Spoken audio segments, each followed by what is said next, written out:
Hey guys, Marble Tyler here, and I'm back doing another Battlefront 2 beta video for you. Today we're going to analyze the best weapons in Battlefront 2. So we're going to look at the weapons that are in the beta, what works, what doesn't, and it's also going to be a little bit of analysis for the different classes. So the Assault has the very basic weapons, just assault rifles more or less. Heavies have what are essentially LMGs and turret, Gatling gun based guns. Officers have pistols, and the specialists have snipers, and I kind of consider them DMRs because they don't seem to be very much like snipers. Now, first up for the assault class, we have the E5. It's a very standard rifle. It's got a slower rate of fire than the other weapon, but it works better for long range, and it's got some decent damage. So more or less, you're looking at the standard weapon. It's going to work a little bit better for you, especially on the Naboo map. Generally, we'll be able to take out enemies at a medium distance, close to medium distance, not very long range effective. But it's pretty standard. It's going to work well for everyone. And really, if you're just starting the game, this is the weapon to go with. Now, the second weapon we have is the CR2. It's a much closer range weapon, so it's going to have a high rate of fire, and it's got higher recoil. But what's nice is that, it has lower damage per shot. But generally, I feel like it has a much, higher time to kill when it's in close range. But beyond close range, it's not effective whatsoever. So you're not going to be able to get those kills. You might be able to suppress, but other than that, you're not doing much for your team if you're trying to do long range damage with this weapon. If you get in close and you follow those flanking routes and you manage to sneak up on people or just run into several people and just unload on them, you're going to destroy. But beyond that, this weapon is not very effective. Moving on to the heavy class, the first weapon we have is the E5C. It has the same cooling power as the other weapons, so these weapons are balanced in that way. It can handle distance and range, but it's not as effective when it comes there. It's much better for a close range fight. So it's got a higher rate of fire, and it's got a lower damage per shot, so it seems much more like a, get in their face, kind of just put out damage weapon. It's very good, regardless of either weapon you choose for the heavy class. Generally, you're going to get a lot of points, and you're going to wreck people. I mean, there's no way around that. You do really well, no matter what you do with the heavy class. Now, the second weapon we're looking at is the FWMB 10K. It's got the same cooling power, like I said, so you're not going to have to worry about that. But it can handle distance and range way better than the other weapon. And the recoil, and this is why, the recoil stops. So it starts to, give you some recoil, and then you don't have to manage it at all. It'll stay at the same spot. So you can just manage to put those shots down without having to drag your cursor down non-stop. It's got a higher damage per shot and a lower rate of fire. So you can kind of target where you want these shots to go more than you can with the E5C. It's a really effective weapon, and it's personally my choice for the heavy class. I feel like on Naboo, you want to be able to hit those long-range shots because there's not a ton of cover everywhere, and getting those long-range precision shots are very important to be successful. Now, moving on to the officer class, they might feel a little underwhelming because you're only using pistols, but to my surprise, they're very effective. So you're going to be able to you're able to compete with the other classes, which is very surprising to me, and I think it's very well balanced, and props to DICE on that. The first weapon is the RG4D. It's got a slower rate of fire, and it's just super effective. It's got high damage per shot, and is really good at range. So you'll be able to nail those shots. You'll be able to even compete with specialists. A lot of times I'll see a sniper and I'll see that scope glare, and I'll just put shots on, be able to land stuff to get them to look away, not put shots on me.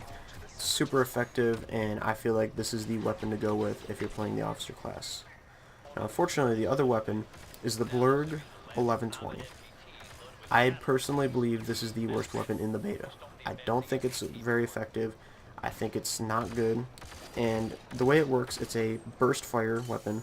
If you pull the blaster over and over and over, it will go at a high rate, almost automatic fire. But you have to be so close to get kills with it that it just doesn't seem worth it. I personally can't succeed too well with this. I mean, I can do decent. I can get kills, but unless you're in that super close range, it's not effective. And with the role you're supposed to be playing as support and helping your teammates and dropping turrets and playing the objective, it really doesn't seem like a successful, choice of weapon. But that just might be me. That might be my play style. I encourage you to check this weapon out for yourself, but I personally believe it's the worst weapon. Now, moving on to the last class, the first weapon we're looking at is the Vulcan 38X. It's got a lower firing rate, but it has a higher damage output, and it feels a little bit more like a sniper. It still feels like a DMR to me. It's not a sniper, but closer to the other weapon, this is much more of a sniper. Now, it has a farther range accuracy, at least I've noticed it. I don't know what the stats say, but I know it can generally do very well. If you're landing headshots, you can take an enemy down really fast, and you can even take down another specialist in one shot if you can land a headshot. The weapon's super effective, it's better for range, it has a slower rate of fire, so you gotta be precise. I think it's a great weapon though, overall. The second gun is an A280 CFE. It's got a higher firing rate and a lower damage, and it seems to do a little bit better in close range, but it feels exactly like a DMR should, and I think that's the playstyle you need to go with this. I personally choose this weapon over the Vulcan because I think this weapon is much better at landing shots and being able to take someone down much quicker. I don't know officially if it has a higher time to kill, or a lower time to kill for that matter, but I know I can effectively take enemies down before they can run to cover and avoid my shots and get out of my range. So I personally choose the A280 over the Vulcan, but that's just my playstyle, and if you prefer to hang back and get those longer shots and play precisely, then this might not be the weapon for you. Overall, when the final game releases, I would like to see more weapons for every class. I'd like to see a better variety. We have guns that are close range and long range, and I want to see some medium ground in there. I want to see a better variety in fire rate and damage and output and unique attributes about the guns. DICE is known for having a lot of weapons and somehow managing to decently balance them, make them fairly well balanced and competitive, and every weapon being viable. I would like to see a variety of play styles, and last but not least, I'd like to see the balancing of the point system. The point system is pretty good right now, and all the weapon damage is balanced very well, but right now, if you're not playing as a heavy, or I guess a specialist in that matter, generally you don't do as well. If you play the objective, you get a ton of points, but in terms of overall just class damage and points, I generally see that the heavy gets a lot more points than any other class, and I'd like to see that balanced a little bit. I don't know what way DICE can go about this, maybe lowering how much you get based on damage output or kills or whatnot, or maybe it's just the way you play the heavy class. But right now, I feel like the heavy is generally the way to go if you want to get more points, and then you can get the heroes, and you get all the benefits of having more points, where the other classes have to strive to compete. Overall, guys, this was our weapon analysis. I believe the Blurg is the worst weapon, but that might just be my opinion. Some people will be able to go in there and do very, very well with it.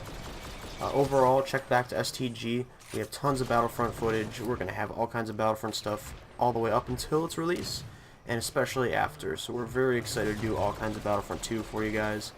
But check back to STG, subscribe, like, and comment if you want to see more.